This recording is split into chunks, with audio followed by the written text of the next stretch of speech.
My phone buzzed at 2:17 a.m., dragging me out of that half-sleep where everything feels heavier than it should. When I saw my wife's name on the screen, my first thought was that something had happened on her overnight shift. But then I read the message. "We need to talk. I did something terrible and don't know how to tell you." My stomach didn't just drop. It folded in on itself, like it already knew what those words meant before my brain caught up. I stared at the message for a long time, letting the glow of the screen paint the dark room in shades of panic. I didn't type anything back. I didn't have words yet. I just sat there, breathing like someone who had forgotten how. She came home around 6. I was sitting at the kitchen table, still in the same clothes, coffee untouched, hands cold around the mug. When she walked in, she froze, her bag still hanging from one shoulder, hair pulled back, face pale. "You saw it," she whispered. I nodded. She set the bag down slowly, like any sudden motion might shatter the moment, or me. "I'm so sorry," she said, voice trembling. "I didn't know how to tell you in person." My throat tightened. "Tell me now." She swallowed hard. Her eyes kept darting everywhere except at me. At the floor, the counter, the chair leg by her foot. "It happened 2 weeks ago," she said.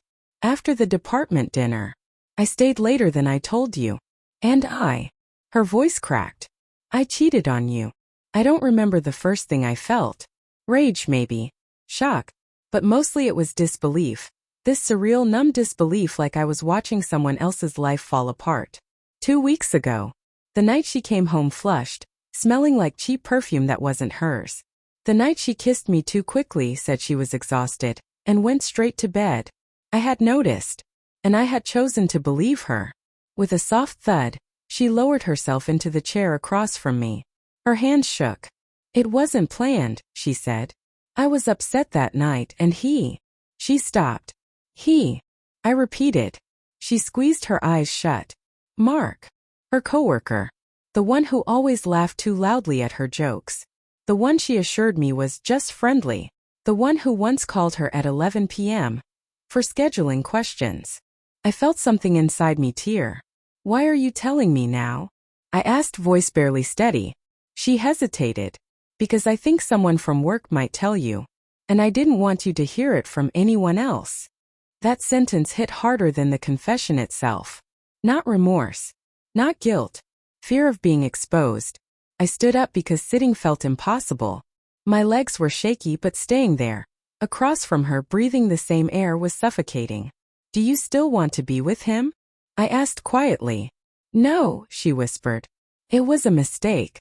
A horrible mistake." I laughed, a bitter, humorless sound I didn't recognize. "You don't kiss someone by accident." Her chin quivered. "I know. And you don't sleep with someone by slipping," I said. Her silence was an answer on its own.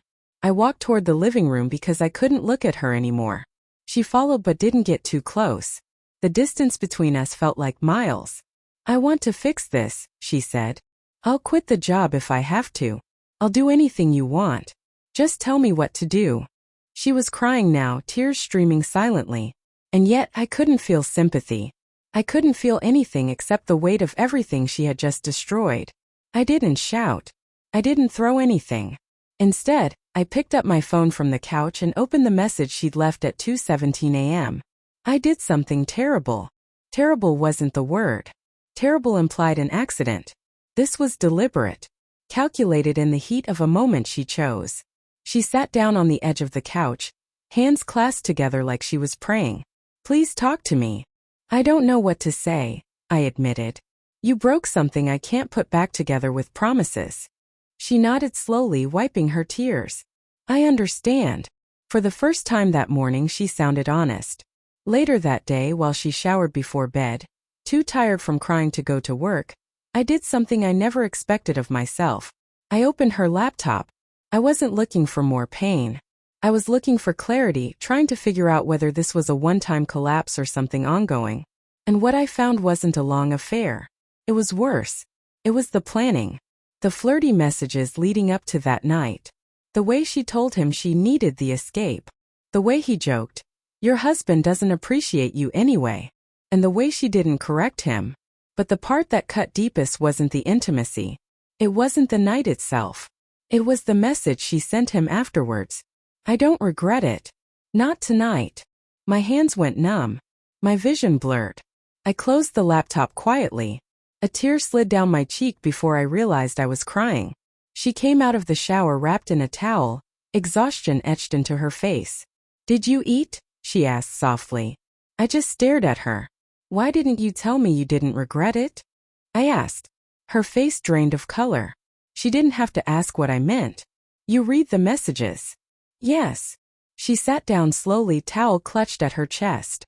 "I was angry that night. And drunk. And stupid. I said things I didn't mean. But you meant them in the moment," I said. "That's the part that matters." She covered her face with her hands and sobbed. "Please. Please don't leave me." But something inside me had already shifted. I wasn't screaming. I wasn't breaking. I was done. I packed a bag while she cried on the bed, begging me to stay, to listen, to let her explain again. When I reached the door, she grabbed my arm. "Please. I'll do anything." I turned to her, her eyes red, her face blotchy, her entire body trembling, and I felt a strange calm wash over me. "You did something terrible," I said quietly. "Now you have to live with it." Then I walked out. Her cries followed me down the hallway, soft at first, then breaking into full, devastating sobs. But I didn't stop. I didn't look back. For the first time in weeks, maybe months, my steps felt steady. And as the door clicked shut behind me, I finally understood. Sometimes the only revenge worth taking is leaving someone alone with the truth they tried to hide. You've hit the free plan limit for GPT-5. Responses will use another model until your limit resets tomorrow after 1:32 a.m. Upgrade to go.